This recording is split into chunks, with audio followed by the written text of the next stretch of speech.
Die gebalanseerde vergelyking verteenwoordig 'n reaksie by ewewig. 'n Paar druppels gekonsentreerde soutsuur word nou by die mengsel gevoeg.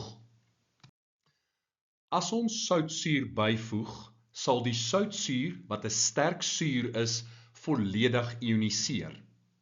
Dit beteken dat die waterstof-ionkonsentrasie gaan toeneem, met ander woorde, die ewewig skuif na regs en die voorwaartse reaksie word bevoordeel.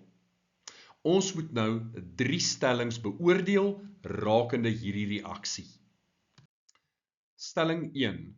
Die terugwaartse reaksie sal bevoordeel word. Soos ons sopas bewys het, is dit onwaar, die voorwaartse reaksie sal bevoordeel word. Stelling 2.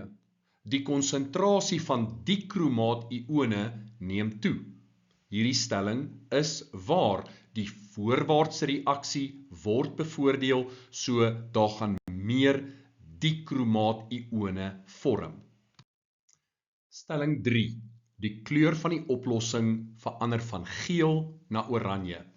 Hierdie stelling is ook inderdaad waar, die ewewig skuif na regs, voorwaartse reaksie word bevoordeel, die geel oplossing verander na oranje.